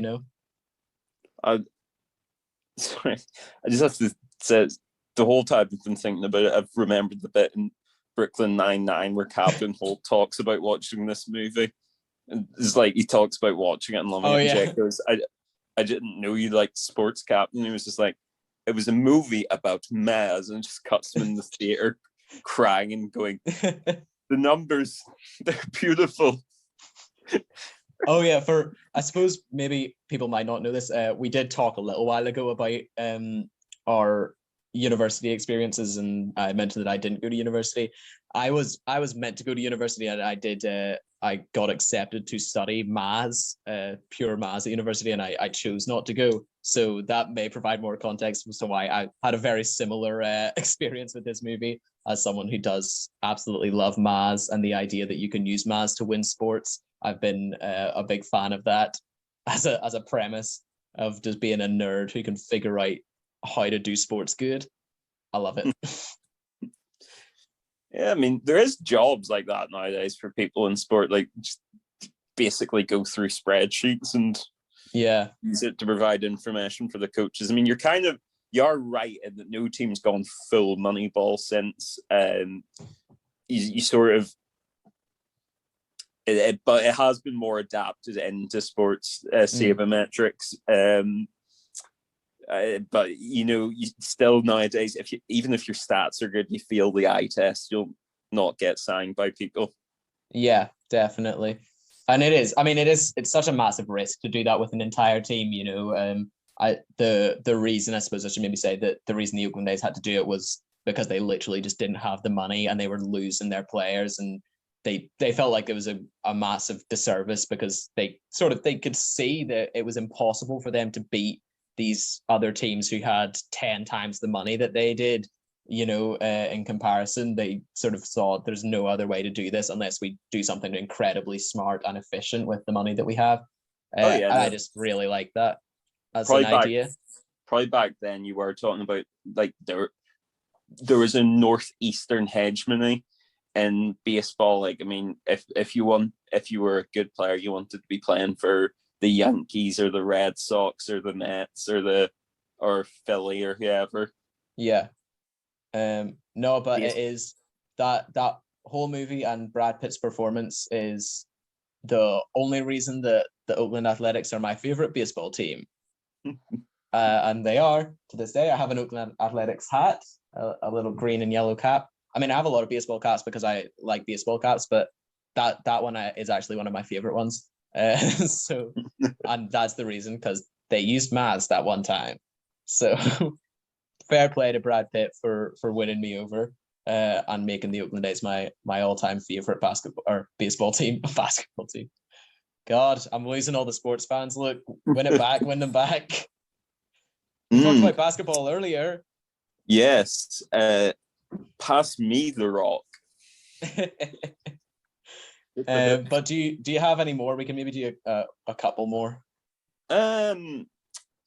So just trying to think off the top of my head. I really want to watch Fury because I know he's supposed to be brilliant in that, but I haven't seen Fury, so I'm not going to talk about my ass about the film. No, I've not seen that either. I haven't seen. That's a bad idea. Or is it? I mean, let us know if you want to. Let us know if you want to hear us talk about a film neither of us have seen before. That sounds like a good episode. It's just like he gets angry at Shia LaBeouf in a tank. I think they cry at some point. Yeah, it's the war. Probably bluff my way through it.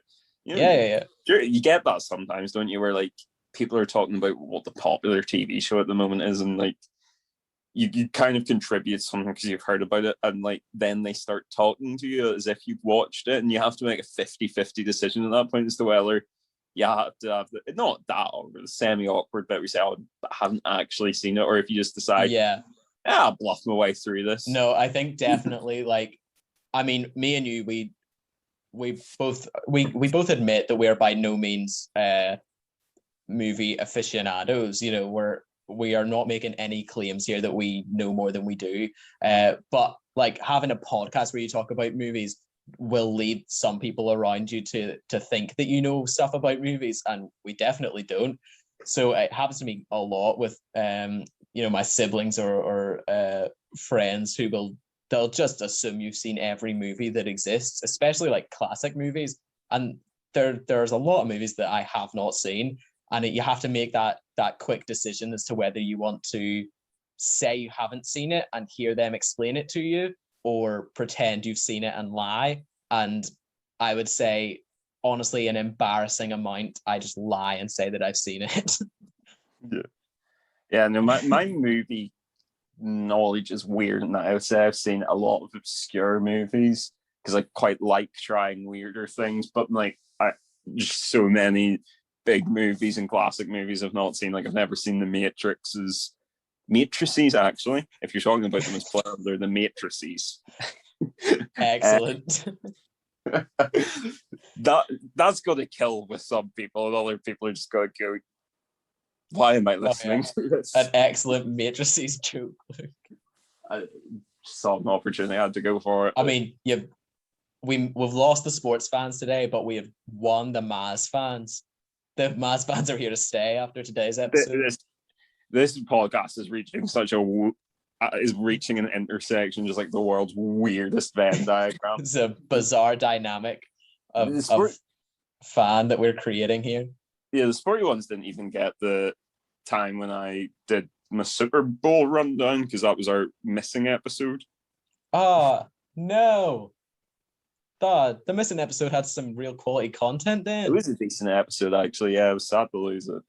Let us know if you want to hear us talk again about whatever we talked about in that episode. It was also the Lost Valentine's Day episode. It was the sexiest episode of the podcast. Ooh, yeah, the sexy episode of the podcast. Things did get you'll have to wait till next year for another sexy episode, Valentine's Day episode. Ooh, yeah. Ooh, yeah. Okay, but yeah, I can rattle off a couple of Brad Pitt roles here if you want to hear some. I've thought of one I want to talk about first quickly before we sort of go definitely. into a list. Once Upon a Time in Hollywood. Yeah, I have that as well. Great. I think you're talking about a movie where a performance. Sorry, the way I'm going to phrase that is going to make it sound like I'm slagging off the script. I'm not. The script is great, like all Tarantino films, but a character who just exudes pure charisma and the character's absolutely carried by it, because I mean, it's just you don't. The movie's weird. The movie has a lot of dialogue but very little story. It's part. I loved it. Like, I mean, I knew there were lots of people, including big Tarantino fans, who didn't care for that movie because it meandered so much. It was 2.5 hours with maybe like 20 minutes of story. Yeah, but I loved it. Just the shots of like golden age. Sorry, no, it's not golden age Hollywood. That's a lie. Golden age Hollywood was like the 30s or something. But like silver age Hollywood. That particular era of Hollywood in the 60s. And just like the conversations about nothing. Well, of course I like conversations about nothing. I do this podcast. But and he's a character in a movie with lots of dialogue. He doesn't even speak that much. Everything about this character is just a list of contradictions. But anyone who's seen the movie will love his character. I think Cliff. It's an absolute it's just the character works on so many levels. Like, definitely, I think it is. It's a complicated character in the sense of just because of the movie that he exists in. And what I mean by complicated is that I think that movie as a whole feels, because it meanders and everything so much, it feels very like real life kind of thing. It's, it's ridiculous and it's exaggerated, but it feels like this. It feels like this stuff's really happening, and it feels like this is a character who exists. It's not a one beat character. There's more to his personality than just, even like Ocean's 11. I was saying, there's more than just him being a charming guy who does a heist. It's like, oh no, this is a real person who has a job and a life in Hollywood, and he just exists the way that you would exist in the world. Complicated character, as he may also have killed his wife in the movie. Yes. Hard to say for certain. I should say that's not a spoiler. That's not like the point of the movie. Like, his wife is dead at the start of the movie. It's like it's kind of a plot point, but it's not a big plot point. Yeah, it's not what the movie's about. Sort of like the way, the movie just clearly says like this guy can kick anyone's ass. Yeah, exactly. No, I liked Once Upon a Time in Hollywood a lot as well. Probably not as much as you, but also I'm not like as big a Tarantino fan as you. Again, not to say that I'm not a Tarantino fan, but obviously he's one of your all-time greats. But no, I liked it a lot. I think, the meandering and stuff, it was just, I don't know, it's nice to see something different and sort of weird, and you're like, you get really into it. It's intriguing and sort of a really interesting kind of dynamic viewing experience. So I think really good. Glad fit for me as well. I'm just thinking about it, like Leonardo DiCaprio's best scene in it. He wasn't even acting with another person in the room. He was acting with himself, as like talking to himself as if he was two different characters in the caravan. Oh yeah, man. I honestly haven't seen that movie since we watched it in the cinema, but I don't even know if it's great dialogue I'd want to watch again. I think it's worth the single experience. Yeah, of the cinema. Not in a bad way. I wouldn't want to watch it again, just because like I feel like it's almost again, I think I said earlier in the podcast, I said something super pretentious, and this one's going to sound super pretentious as well. But it's in ways it felt more like an experience than a movie. Like you needed to see it on the big screen, and you just needed to like. Yeah. The whole goal of the movie was to immerse yourself in this period of time. Yeah, and the whole point of the story of the film is that it's a Hollywood experience. It's about movies, it's like almost being in the cinema, like smelling the popcorn, watching the big screen and like the projector, like it almost is like immersive. Yeah. I mean, we sound so pretentious here, but it's true. Like if you saw it and you're a big fan of Tarantino and stuff like that as well, like it makes a lot of sense when you're there. It's like, oh yeah, no, you can see why it's so much better. I mean, it seems pretentious because it's a story-driven film, but there are a million examples of films that you just should watch in the cinema and are made so much better by that. And it doesn't have to be a pretentious film for that to happen. I would say like the Fast and Furious movies are probably better on the big screen than they are, on a small screen at home. Star Wars, I mean, yeah, I'd love to see the original Star Wars trilogy in cinema, because I feel like as much as I've loved watching them on TV or on DVD or whatever, you feel like when you watch the original trilogy of Star Wars, like even better if you get one of those screens like where the Royal Philharmonic Orchestra does the music as the film happens. Oh yeah. There would be like no experience like it for sure. But yeah, that Once Upon a Time in Hollywood, a great watch. Glad Pitt from me. Yes, definitely a Glad Pitt. Okay, I can rhyme off a couple here. Just he was so in that Troy, wasn't he? Sorry, this is completely wrong. I should say I'm looking at a shelf that's got some DVDs on it, and Troy's there, and I just thought he is in Troy. I think he plays. Is it Hector or Paris? I have no idea. I'm so bad at character names. In case that's not been clear so far. Not. Orlando Bloom is one of the main guys, and he's like Orlando Bloom's the protagonist. Achilles, and I think Brad Pitt's either Hector or Paris. Excellent. But yeah, just in case you're sitting there at home and we haven't mentioned your favorite Brad Pitt role, I can go through a couple here. And if we didn't mention your favorite, maybe we did. Listen again, find out. He is, of course. Sorry. If you missed the saying the title at the start, there's one or two of those you genuinely might not have thought we were talking about the movie we were. Especially the first one, where I think more of that we talked about Knives Out than Inglorious Bastards. Listen, if in doubt, listen again. Tell a friend, get them to listen, double check. Share it. Oh, clever! I like you did there. Okay, he is of course in Fight Club. Fight Club is a big bro movie, but also a very good movie. Benjamin Button, there's some classics. He's in Megamind. He is the voice of Metro Man. Oh yeah. In Megamind, which a very funny role. He and I think you mentioned some Fury, Troy, like you said. Lots of other smaller roles, especially some older roles as well, that I just don't have written down. He's also in one of my favorite episodes of Friends, which is one of the Thanksgiving episodes, where he is one of Ross's old friends from school, and they talk about their I Hate Rachel club that they used to have, and he absolutely despises Rachel because she used to make fun of him or bully him in school, and it's just such a funny episode. He is, again, you forget that like he's a very funny actor as well. I mean, he sort of is a like not even a jack of all trades, almost like a master of all trades, but he really does. He plays like every kind of he plays every emotion very well. So but yeah, I love that Friends episode as well. I think it's so funny in that. But yeah, he's been in a lot of things. Brad Pitt, obviously there's a reason he's held in such high regard and has been held in such high regard for such a long time. And I think just an absolute gold standard for actors as they go. See if this comes out and like this weekend Brad Pitt gets cancelled, I'm gonna be so annoyed. Oh no, I doubt it. It's a good guy. I would very much doubt it. Yeah. He seems Which like a great guy.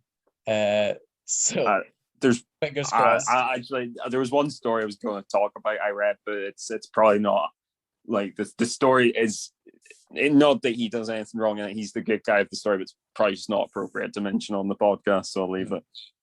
Fair enough. But yeah, Brad Pitt, regarded as being a great actor and definitely one of our favorites. So glad Pitts all around. We didn't have a single sad Pitt actually today. I mean, I don't even think, even if the movie was bad, I mean, it's probably one of those actors you can really find a bad performance from him. Yeah, for sure. Little one, he's in Deadpool 2. He plays the Vanisher. And he just he doesn't say anything, he just appears literally at the last moment when he gets electrocuted. It's a hilarious little cameo that I just absolutely loved. It's so funny. He was in Burn After Reading, which I haven't seen, but I know a lot of people like. Excellent. I haven't I've not even heard of that actually, to be honest. Win Brothers film. Oh, class. But yeah, great things all around. I mean, I think a lot of the time in the podcast, especially in like the topic section, we sort of talk about things that we love. So this is no exception to that. We have a tendency to just sort of gush about actors and movies that we like a lot. And this is very much one of those examples. But listen, it's nice to talk about things you like, you know? When the Snyder Cut's released, we are going to have to do an episode on that. So yeah, we're going to more than make up for it whenever we talk about things we don't like. But yeah, we're yet to get to anything that we just openly despise. I think that'll be a funny episode whenever we just talk about something we hate. There's just not a lot of stuff, because I mean, like, I've watched Jack and Jill and I didn't hate it, mostly just because the sheer commitment that Al Pacino put into that role was inspiring to me. Yeah, I mean, I'm surprised how much we do actually tend to find the good in some movies that like I don't know, are objectively bad. The Dunkachino scene in Jack and Jill single-handedly justifies the existence of the movie. Yeah, I've watched that scene and that scene alone because we talked about it on a live stream a while ago, and it is so funny. Anyway, we're getting off topic, so we'll end the topic there and move on to our next segment, which is Have You Seen This? This is where we talk about what we've been watching or doing this week. I can start us off. I did talk about this a while ago whenever it started, but I will talk about it now again as it concluded. Luke, have you seen WandaVision? Do you think I've gotten less cheap in the past few months and decided to pay for a Disney Plus subscription? I was completely aware of the fact that you hadn't seen WandaVision, but I thought I'd ask nonetheless. I won't spoil it, so don't worry if you haven't seen it, anyone listening. WandaVision, of course, the new Marvel series following Wanda, Scarlet Witch, and the Vision in their new home. Some strange mystery shenanigans. Of course, if you're up to date with the MCU, spoilers if you're not, but if you're up to date with the MCU, you'll know that in the most recent, or as we knew most recently, Vision was dead. So there's some interesting, what's maybe going on here? Why is the Vision back? Is it an illusion? Is it some kind of resurrection? Is it something else? Who's to say? Certainly not me. I wouldn't want to spoil it. But it just concluded. I actually woke up at 8 o'clock this morning to watch the final episode when it came out, because me and my siblings were excited to sort of have that big finale kind of feeling. But of course it comes out at 12 in America, which makes it 8 a.m. here. So we got up early to watch it. Maybe that's not early to some of the listeners, but to me that is insanely early. So I'm tired today, but it was worth it to watch the last episode. I liked it a lot. It did loads of great stuff. It introduced some new stuff, but it didn't go too crazy with it either. It sort of I think it towed the line really nicely, and it still felt very true to like what the MCU sort of has built so far. It didn't break anything in the world. So I just, that's a big recommend. I think we'll definitely talk about it as soon as Luke sees it. We may have to do some shenanigans to let you watch it. Of course, if there was no social distancing, you could come around and we could binge it all. Mm. But sadly, that's We're not the case. responsible. So we may have to do something else to allow Luke to watch it. Some shared codes, Disney passwords, etc., to allow you to get onto it. Because it's definitely worth watching and definitely worth us talking about, I think. So we'll probably do an episode on that soon if everybody's caught up with it. Speaks to my moral character. I haven't pirated it. Exactly. Never. We would never do that. Yeah. I think as well, like, I don't even know who would have time to pirate these days. Like, everyone has some subscription that they legally pay for, and like there's so much content on even one subscription that you wouldn't even have time to go and pirate something else, because you would be working through everything on that platform. Yeah, literally. I mean, to the point that even I mean, obviously we can't go to cinemas now, but I even have a subscription, a paid subscription to go into the cinema. That it was worth, because of the amount of times I would go to watch or to see new movies when they came out, that I quickly realized that it would be worth my while to buy a subscription to the cinema. So you would get free tickets to movies and things, and it honestly was an absolute gold investment, because I would have been spending ridiculous amounts seeing movies in the cinema, but I'd much rather do that than pirate anyway. I mean, we're sounding like such good boys here, but you know, it's like you say, you can find everything.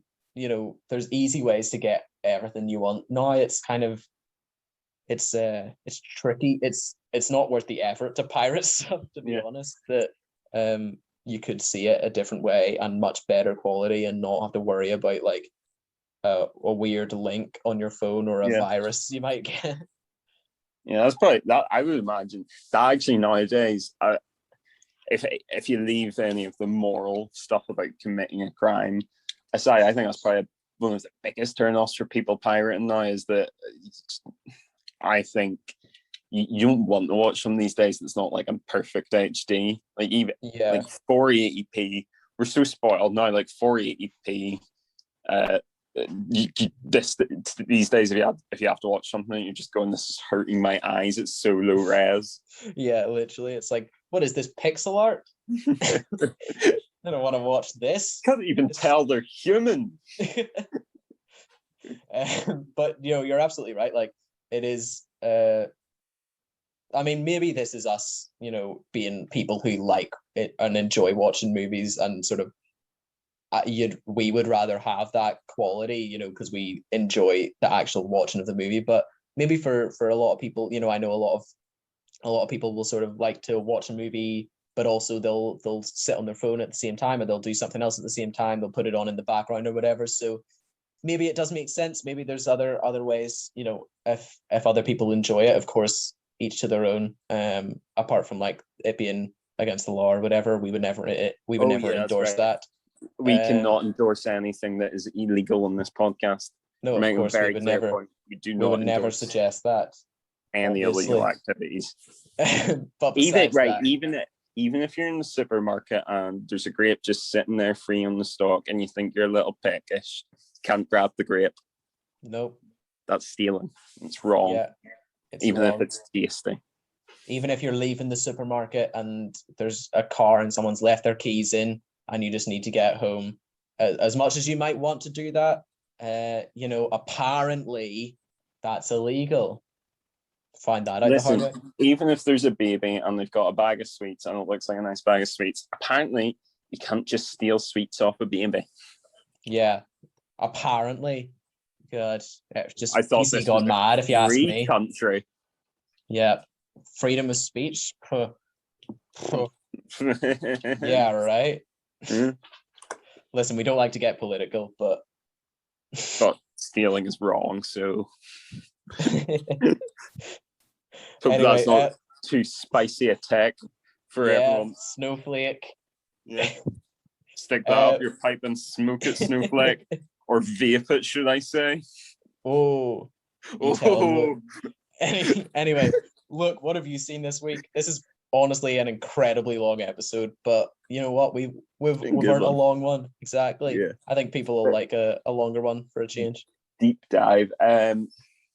Embarrassingly, again, I've not watched anything on TV somehow, but all the talk about DC earlier did remind me of something I watched a while ago that I really enjoyed.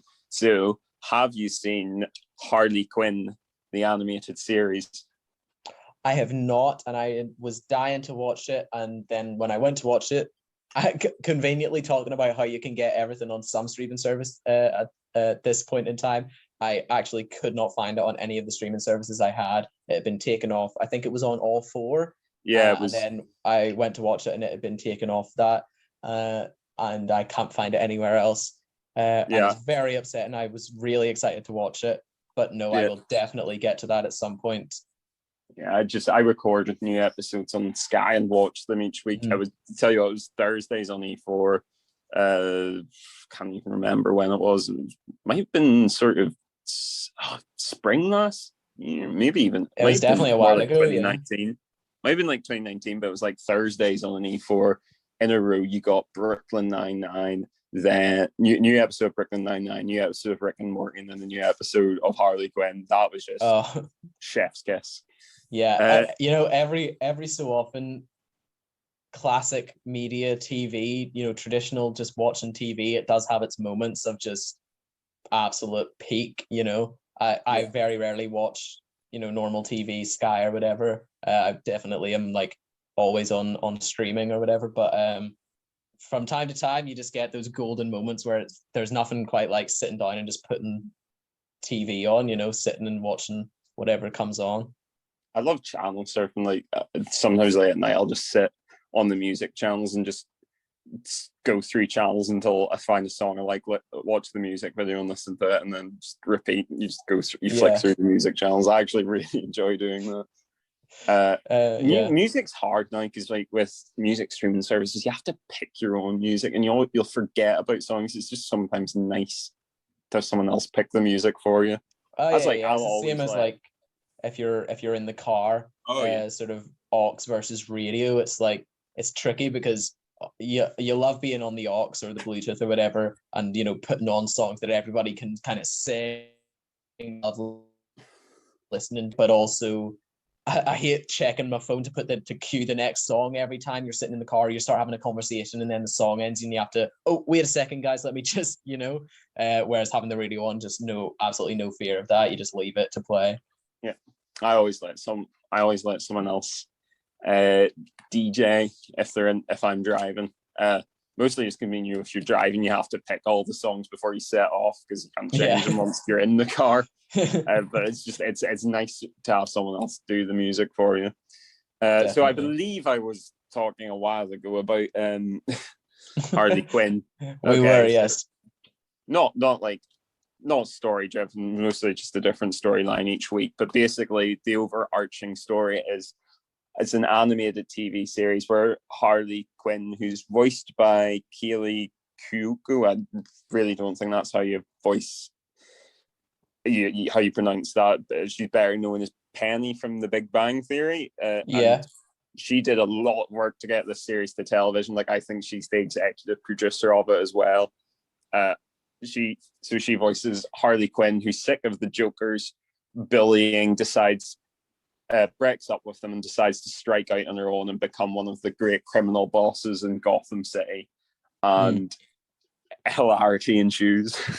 Similar to Birds of Prey, actually, like in terms of just the initial kind of plot device of sort of breaking away from the Joker, and although that comes with its own benefits, it also means you're no longer under his protection, so there's risks with that as well. But yeah, some great classic Batman characters in that as well, and sort of it has that nice, it's not quite the same as like Batman the Animated Series, but it has that same very classic feeling kind of animation style, classic comic booky kind of animation style, which is really nice. Yeah, I like a lot of the humor comes from those characters. Like her crew is, so there's her, Poison Ivy, who's sort of like it just rolls her eyes at most of what happens, but obviously being Harley Quinn's best friend is always there for you. I mean, that's probably one of the good things. Not that I'm an expert to speak on this, but it's a real positive depiction of a female friendship. Like, that, I know that sounds really lame as a thing to say, but like, I mean, it's good. They support each other. They're not bitchy towards each other or anything. It feels like an actual real life friendship. It's got the rest of her crew, King Shark, who's like a sort of nerdy tech guy, except for when he smells blood and then he goes on a rampage and gets embarrassed about it later. Nice. Clayface, who's sort of like who's played as like, instead of sort of psychotic Clayface that you usually get, he's like a sort of like posh, pretentious, struggling thespian, as he would say. Nice. And Doctor, and I want to say Dr. Evil, but that's the guy from Austin Powers. Dr. Evil. It's something like that. It's Dr. Psycho. It's Dr. Psycho. Oh, okay. Who is a villain who needs a crew to join up with because he gets thrown out / cancelled from the big super villain group in the DC universe because he calls Wonder Woman the C word. So you can be evil, but you can't be sexist. Yeah. Equal opportunity villains. Yeah. So it's very funny, and the way, like, I'll give you an example of one of my favorite storylines where Harley Quinn gets obsessed with trying to get one over Robin because Robin foils, he doesn't really, but he's there at the right time when she messes up one of her schemes. So he gets on like talk shows or something and depicts Robin as like an 8-year-old who speaks in a really high-pitched voice. She starts going after him to try and get him to admit on TV that it wasn't him who foiled her schemes. Right. Okay. Like, just the comedy of her getting into this battle with someone who's clearly a child. Yeah. Oh, like almost like a sort of Twitter war type thing. I think there's a lot of like very funny kind of social commentary in that show, like just from clips and things I've seen. Kind of very relevant jokes that I quite like. Yeah. My absolute favorite character is Kite Man, who you think is just going to be a one-off character, but he's a completely gormless idiot. He's Kite Man. His power is having a kite. Yeah. But ends up becoming Poison Ivy's boyfriend. Nice. No, I think that's one of my favorite things in comics or movies like based on comics is just having these ridiculous characters and just using them in any way. Like, I think I've mentioned on the podcast before, taking a silly character and making them serious, but not even making them serious necessarily, just utilizing those mad characters and being like, you know what, no shame, we're gonna put Kite Man in this and just be silly with it, because comic books are silly. Like, the only reason we don't think Batman is silly as a premise is because it's existed forever, same as Spider-Man. But if someone comes, if there's a new hero created who is, Dog Man, we'd all be like, wow, that's a bit weird. That's a bit on the nose to just be like part man, part dog, and that's my superpower. It's like, all right, would you not rather be called something different than Dog Man? But for Batman and Spider-Man, it's fine, It's that thing of like, these characters seem so silly, but they're all silly. None of it makes sense, it's comic books. Just bring them all in, use all the characters, get a Kite Man movie. Yeah. That's what I say. Yeah, I mean, it really has found some properly obscure Batman universe characters. It's great. I think I just really like. Well, actually, I forgot my favorite characterizations. It plays Jim Gordon, as in Commissioner Gordon, is a babbling idiot who relies on Batman to do his job. Nice. I think him and Batman are friends, and they're definitely not. That's good. That's really good. So yeah, I think it's just great that there is like a DC series that's just played straight up as a comedy, and it is just very funny. And yeah, it's just like the great animated comedies. You care about the characters, even though it is a comedy. Definitely. No, it sounds really good. I mean, I already knew it was good. I've been wanting to watch it for ages, but I'll have another hunt, see if I can find it anywhere. Because I'm really excited to watch that whenever I eventually can. Yeah.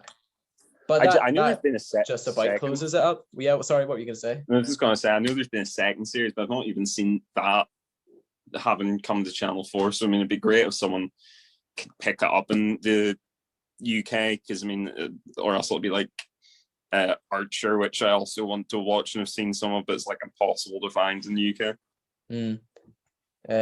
Sure. As soon as we get that NordVPN sponsor, we'll be rolling in series to watch. Not technically illegal to change your country and pretend you're American. Yeah, you know where we are. Sponsors, get at us. We will still. That just about does us for this week. Unless you have anything else you want to say, Luke, or will I close it up? No, I'm good. I don't think there's anything left to say that hasn't been said in this episode. For sure, definitely been a long episode this week, guys. But I've enjoyed talking. I think it's nice to do a chunkier episode every so often. Keep the people coming back. We had a lot to say this week, clearly. But this has been the Crack and Banter podcast. If you want to find us anywhere, we're on social media, Instagram, Twitter. You can find us there, Crack and Banter podcast. If you want to send us an email, you can send it to crackandbanterpod@gmail.com. We have a subreddit as well. You can go to. If you find any of our socials, there's links to everything else there as well. To listen, we're on YouTube, Spotify, wherever else you get your podcasts from. So you'll be able to find us no matter where you kind of look. I'm sure you can search us up. If you have a question, please let us know. And yeah, anything you want us to talk about, let us know. We'll be back next week talking about something else, maybe WandaVision if we get to watch it. We'll see. But yeah, get in touch, share with a friend, give us a like, a follow, whatever. And yeah, just let us know what you think. But thanks very much for listening. Look, do you want to close us out? Yes, thank you for listening to the Crack and Banter podcast. He's been Reece Devlin. I've been Luke Mackay, and I like to sew the fingers onto fingerless gloves. Thank you for listening. Thanks for listening, guys. See you next week. Bye.